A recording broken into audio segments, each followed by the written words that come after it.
ખેડૂતોના ખેતરમાં હાલ જે વીજ થાંભલા નાખવામાં આવી રહ્યા છે તેના લઈને ગુજરાતભરમાં તેનો ભારે વિરોધ ચાલી રહ્યો છે। ત્યારે આના સંદર્ભમાં સુરેન્દ્રનગર ખાતે 27 તારીખે આમ આદમી પાર્ટીએ ખેડૂત મહાપંચાયતનું આયોજન કર્યું છે। ત્યારે ખેડૂતોના ખેતરમાં વીજ થાંભલા નાખવાને લઈને ઈશુદાન ગઢવીએ સરકારને ચેતવણી આપતા શું કહ્યું, વિગતે વાત કરી। વૈષ્ણવજન તો તેને કહીએ જે પીડ પરાઈ જાનાને રે। દર્શક મિત્રો, નવજીવન ન્યૂઝમાં આપનું સ્વાગત છે। હું છું ફૈઝાન। વાત કરીએ તો આ દિવસોમાં ખેડૂતો માટે વીજ થાંભલા માથાના દુખાવા સમાન બન્યા છે।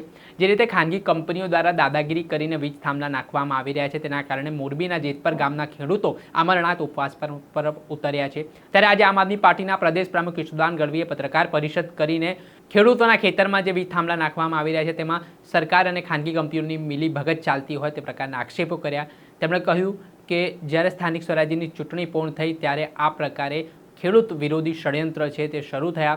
ખેડૂતોને યોગ્ય વળતર આપવામાં નથી આવી રહ્યું, તેને લઈને ઈશુદાન ગઢવીએ રાજ્ય સરકાર પાસે માંગ કરી કે એક સ્ટેટ લેવલની જે કમિટી બનવી જોઈએ, જેમાં ખેડૂતોના પ્રતિનિધિત્વ, આગેવાનો તેમજ ઉચ્ચ અધિકારીઓની અધ્યક્ષસ્થાને આ બેઠકમાં ખેડૂતોને યોગ્ય વળતર મળે તે માટે એક કમિટીનું ગઠન થવું જોઈએ।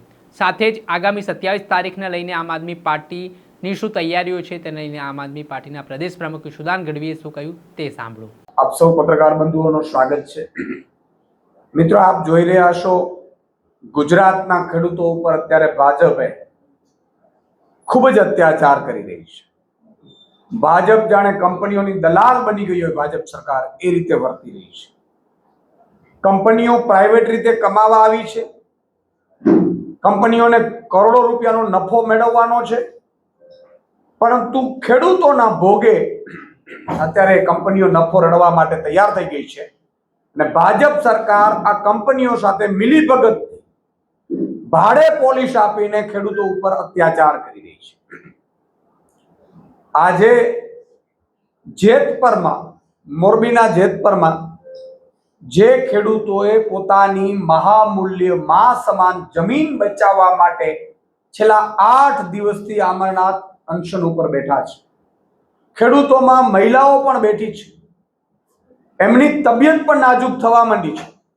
ત્યારે આજે આમ આદમી પાર્ટીના એક સૈનિક તરીકે મને ખૂબ ચિંતા થાય છે। આમ આદમી પાર્ટીના લાખો કાર્યકર્તાઓને પણ ચિંતા થાય છે કે આ બહેરી મૂંગી સરકાર એસી ચેમ્બરમાં મંત્રી, મુખ્યમંત્રીઓ જલસા મારે છે અને મારા ખેડૂતો જે આખા દેશને અનાજ ખવડાવે છે એ ભૂખ્યા અત્યારે છે।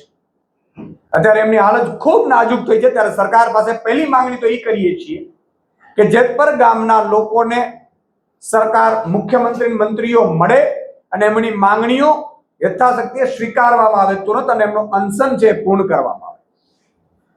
મને જાણ છે ત્યાં સુધી આ મંત્રીનું ગામ છે, ભાજપના મંત્રી, અને એ જ મંત્રીના ગામમાં, એ જ ભાજપના ગામમાં અત્યારે ખેડૂતો, પહેલા તો ખેડૂતો પર લાઠીઓ વરસાવડાવી અને અત્યારે અનશન ઉપર, અમરનાથ ઉપર પણ બેઠા છે 8 ખેડૂતો, એમાંથી 2ની તબિયત પણ લથડી છે।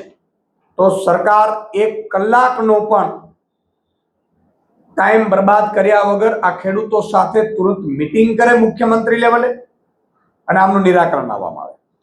બીજી મારી એ વાત છે કે આ માત્ર જેતપરનો મુદ્દો નથી। જે રીતે ઇન્ફોર્મેશન મળી છે, ન્યૂઝપેપરે પણ છાપ્યું છે કે ગુજરાતમાં કંપનીઓ, ખાનગી કંપનીઓ, કેટલાક ભાજપના મોટા નેતાઓ વચ્ચે મીટિંગો થઈ છે અને આખા ગુજરાતમાં કરોડિયાની માળાની જેમ થાંભલાઓ નાખી વીજ ટાવરો, હાઈ ટેન્શનનો લાઈન નાખવાનો આખું મોટું પ્લાન થયું છે। સરકારે ખુલાસો કરવો જોઈએ કેટલી લાઈનો નાખવાની છે, ક્યારે નાખવાની છે, કઈ રીતે નાખવાની છે।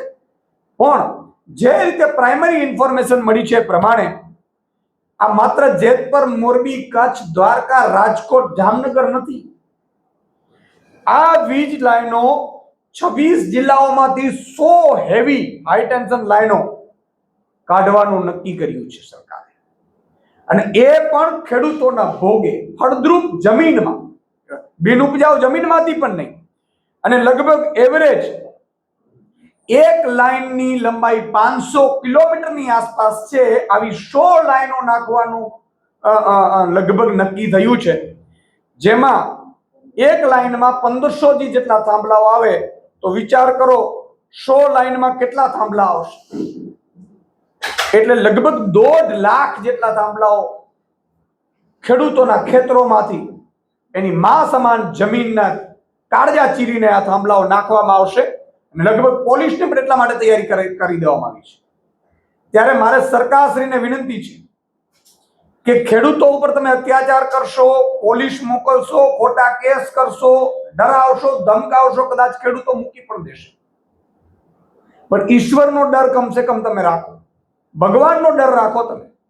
તમે જે રીતે સરકાર અત્યારે તમારે સ્થાનિક સ્વરાજ ચૂંટણી પહેલા કેમ કામ ચાલુ ન કરી ભાઈ તમે?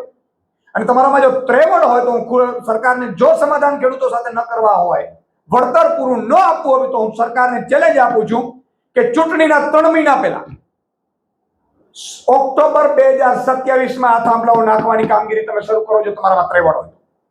પણ તમારે સ્થાનિક સ્વરાજ્યની ચૂંટણી પતી અને વિધાનસભાની હજી બહુ વાર છે, 1.5 વર્ષ, પોણા 2 વર્ષની વાર છે, ત્યારે તમે નાખવાનું કામ ચાલુ કર્યું છે. એટલે મારે આ સરકારની જે મનસા છે એના ઉપર એક સવાલ થાય છે. અને સવાલ એટલા માટે થાય છે કે મારા લાખો ખેડૂતો આમાં પીડિત થવાના છે. લગભગ અંદાજ છે કે પ્રતિ કિલોમીટરે 77 વીઘા જમીન એ આમાં અસરગ્રસ્ત થાય છે, ફળદ્રુપ જમીન. એટલે જે ખેડૂતોને પણ કહું છું કે ખેડૂતો બધા એક થજો. આજે આમના ખેતરમાં છે, તમારા ભાઈના ખેતરમાં, કાલે તમારા ખેતરમાં આવશે.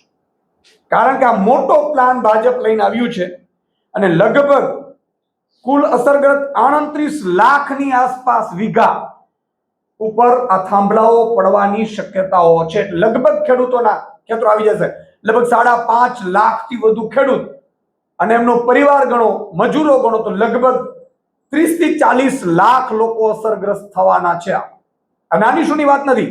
એટલે સરકારશ્રી પાસે મારી સીધી માંગણી છે. આ પહેલા પણ અમે માંગણી કરી છે, આજે પણ કરું છું કે સરકારશ્રી રાજ્ય લેવલની, સ્ટેટ લેવલની, કલેક્ટર લેવલે નહીં, સ્ટેટ લેવલની વળતર કમિટીની રચના કરો, જેમાં ઉચ્ચ અધિકારીઓ હોય, કેન્દ્રના અધિકારીઓ હોય, જેમાં ખેડૂત આગેવાનો હોય, ખેડૂત પ્રતિનિધિત્વ હોય અને અસરગ્રસ્ત ખેડૂતો હોય, અને વળતર તમે નક્કી કરો. વળતર એવી રીતે નક્કી કરવામાં આવે કે જે 25 વર્ષ પછીની જમીનની કિંમત અંદાજિત હોય એ રીતે વળતર નક્કી કરવામાં આવે. એવી સરકારશ્રી પાસે અમે માંગ કરીએ છીએ. આમ આદમી પાર્ટી ખેડૂતોની સાથે છે અને આ મામલામાં અમે તો લડીશું. અમારા ભોગે લડત લખેલી છે ત્યાં સુધી સંઘર્ષ કરીશું. પણ ખેડૂતોને પણ અમે કહેવા માંગીએ છીએ કે 27 તારીખે ખેડૂતોના સમર્થનમાં સુરેન્દ્રનગરમાં આમ આદમી પાર્ટી, અમે પાર્ટી લેવલે જ કાર્યક્રમ કરવાના છીએ. અમે કોઈ ભ્રમિત કરવામાં માનતા નથી, કારણ કે અમારા ખેડૂતના કાર્યક્રમોમાં, આમ આદમી પાર્ટીના કાર્યક્રમોમાં પણ ખેડૂતો ખૂબ આવે છે, કારણ કે અમારા ઉપર વિશ્વાસ છે અને અમે ક્યારેય દગો કરવાના નથી, છેતરવાના નથી. અમારા ખોડિયામાં પ્રાણ છે ત્યાં સુધી ખેડૂતો માટે લડીશું અને ખેડૂતોના મામલે કોઈને પણ સોદો કરવા દેશું નહીં, કે ના અમારામાંથી કોઈ કરશે એની હું ગેરંટી આપું છું.